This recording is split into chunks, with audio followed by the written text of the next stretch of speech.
gentlemen. I'll be brief. Like Billy, we got back a long way. I think to the early 90s I was county chairman of IFA here in the county, and Billy I think was livestock chairman at the time, and that's where we became acquaintance, and ever since then we have been good friends. I come from Kinsale, out in the south of the county, as well as I would say the good food capital of Ireland. For those of you that like Johnny Owen, that's where you come.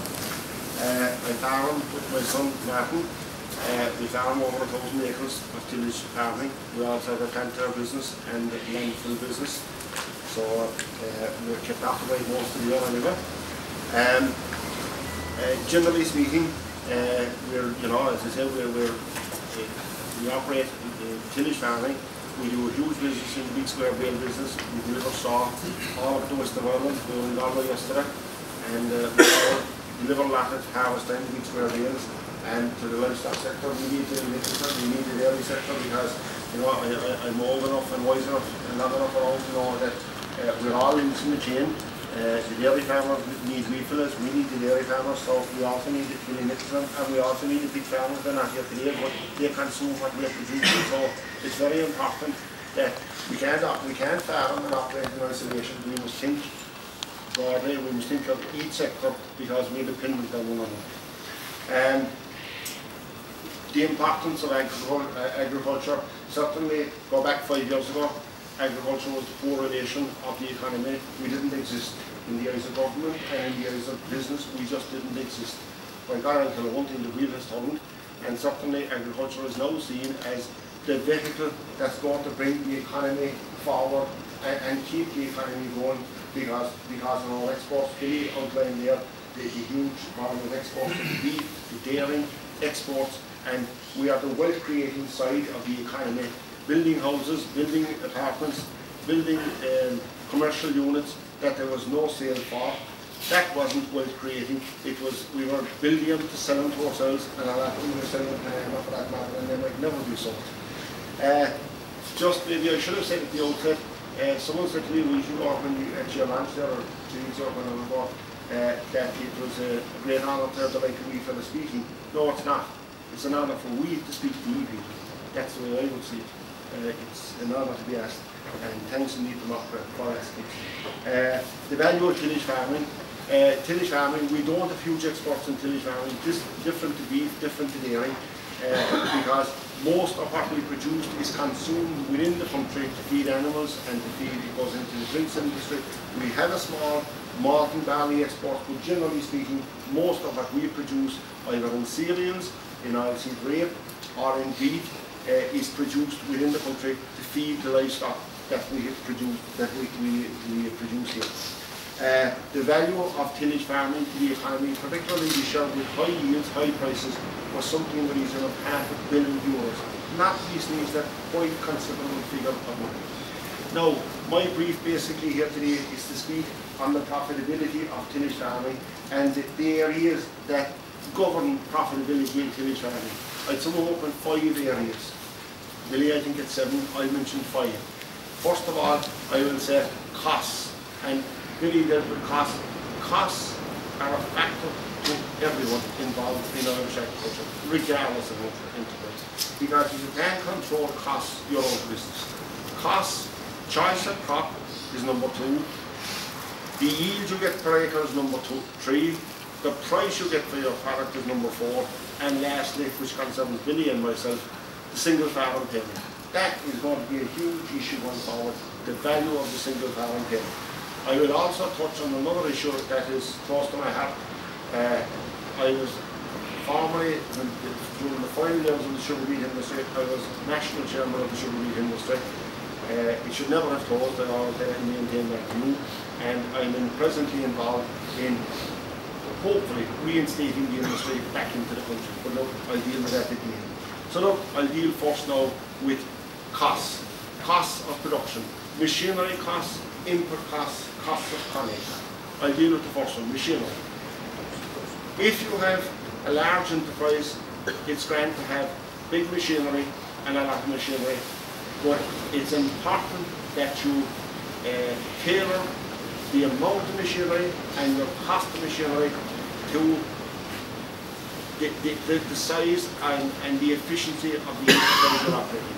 There is no point in talking about having a brand new combine costing over €200,000 to cut 200 acres. Never. You're far better off to either employ a good contractor or get a good second-hand machine that will suffice the job. So machinery costs, whether that is tractors, whether it's plows, whether it's drills, or whether it's the combine harvester, they all have to be kept online, and you must, them machinery costs, they can eat into the profitability of tillage farming if they're not controlled. Secondly, input costs. Input costs are a huge factor now. And the one thing I was saying to a few people here now, and we are here as well around in the walkabout, is that I would be very concerned going forward. Not that we have confidence in our industry, but this year, whether it is cereals or livestock or dairy, the product price has gone up, and we are well rewarded the product price. But what people should also notice, that the input costs have crept up very lively on the backs of that. And where I would be concerned is a year when you have high input costs and the product price drops at the other end, you're into a price squeeze straight off. That is hugely a huge concern. And I think what's very important to young people, to all farmers, to current farmers, is that you keep an eye on costs, because I mean, if you can make a profit on the poor years, you'll make a hell of a good money on the good years. But if you tailor your costs to the good years, well, then you're in trouble on the bad years. So input costs, very important to choose variety. When I cover input costs, I would go into the type of crop you're growing and the variety of crop that you grow within that. Just to give you an example, you could have two different varieties of winter barley. You could have Lebanese, which is a variety that doesn't utilise an awful lot of chemicals. It's an easy crop to grow. We grew a lot with last year. Grew very successfully, high yield potential, and isn't a high input cost variety on chemicals, I would say. Choose another variety, saffron for example now, a variety that's there over the past 8-9 years, starting to come to the end of the road, and generally speaking, what I find about varieties, if they're around quite while, their diseases resistance starts breaking down, and they'll cost more per acre or per ton of grain to keep them clean. The next thing I'll go to is the choice of crop. Spring barley is our most popular crop in this country for obvious reasons. It is a short growing season, and it is easier to manage for people who are fully equipped with machinery and things.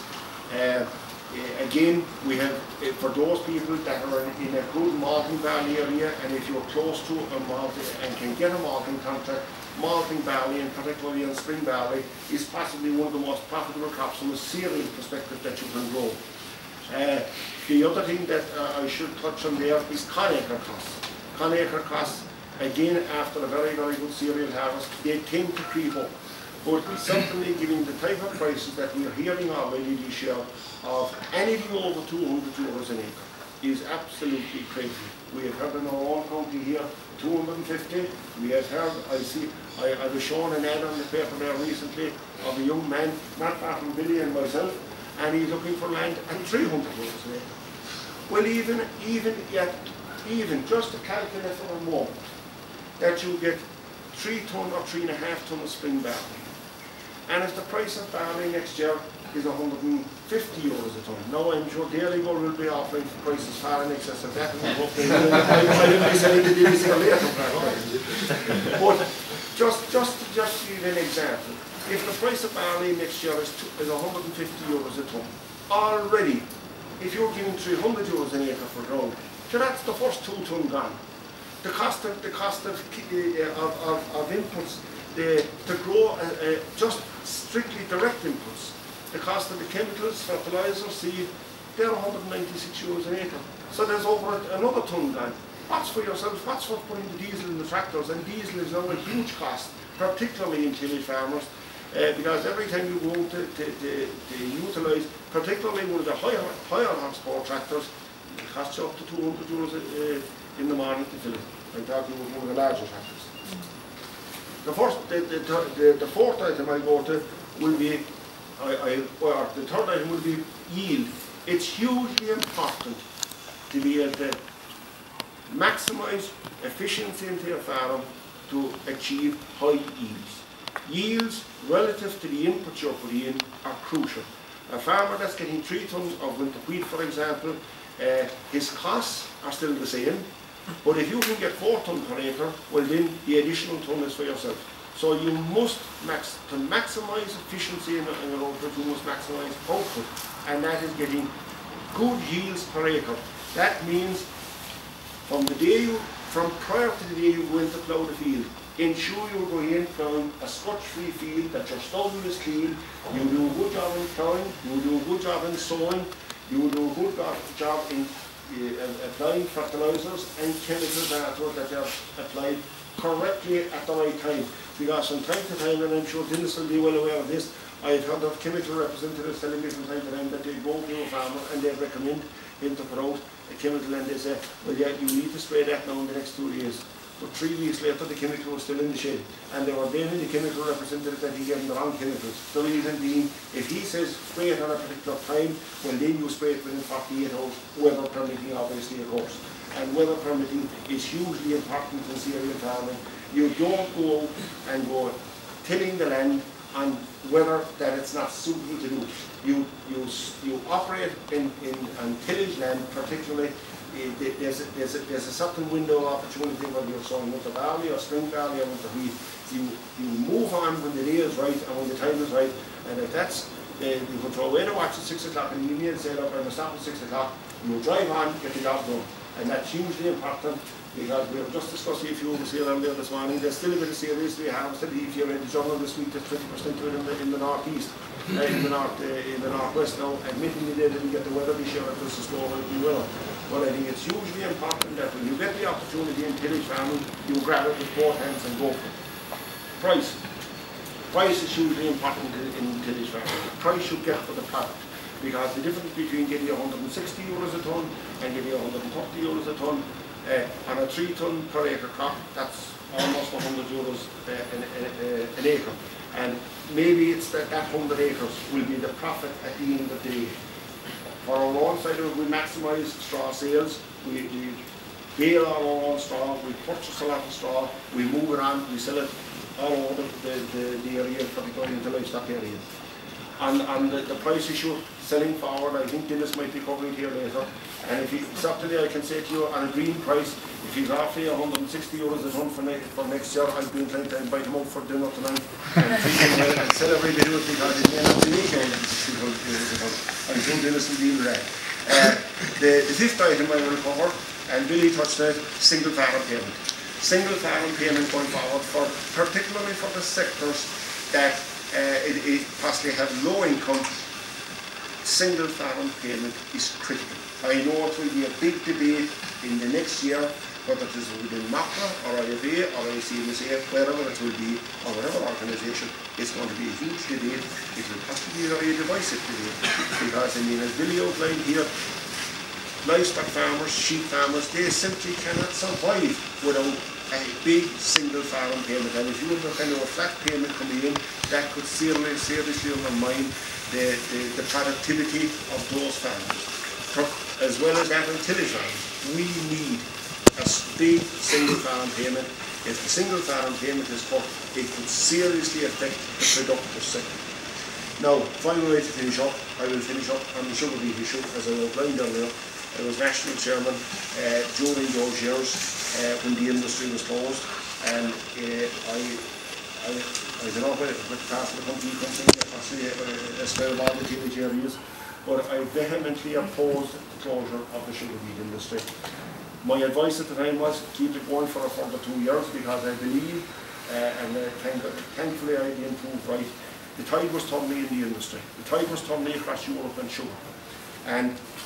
But look, my advice at the time was we should retain the beet industry. It was the backbone of tillage farming, and I think whether it is Tagus or whether it is, and you already right in the journal, the one factor that has come forward very much in the past 2 years on yield is the good yields of cereals come from post-rotation, good rotation of sugar beet or oilseed rape or whatever it may be.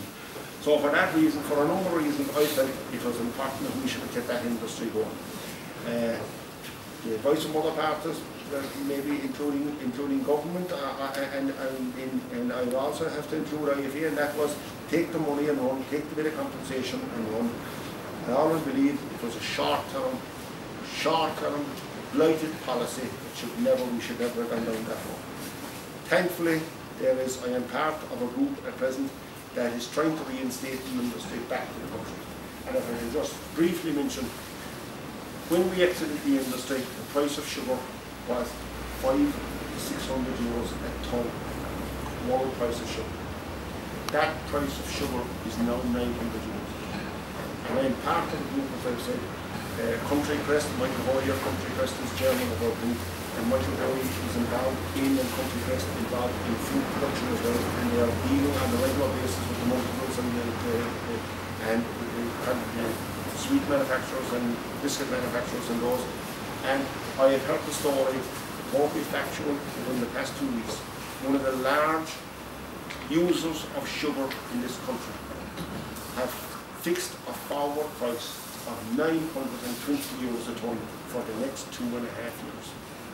And when you go on to a broker now getting sugar, you don't ask what's the price, you ask can you get it from me? Can you get it is the first issue, price becomes second. That is a pity. Price has virtually doubled in the past 5 years. Unfortunately, we as a country lost out in that boom. We have lost out in it because we're in the industry. But look, as I mentioned to a few people here and there, we commissioned 2 feasibility studies. 2 feasibility studies have stood up. It's a profitable industry. We have presented them to the Minister. The Minister is wholeheartedly supporting getting the industry back to the country again. We are going a series of information meetings in the next month. One will be held here in Cork, Wexford and the Tillage areas. We'll be covering the Tillage areas with for information meetings to depart whatever information we have, and hopefully we'll have an industry back in the next 3 or 4 years. So look, ladies and gentlemen and chairman, sorry for being on so long. Thanks for your attendance, and the best of luck to you.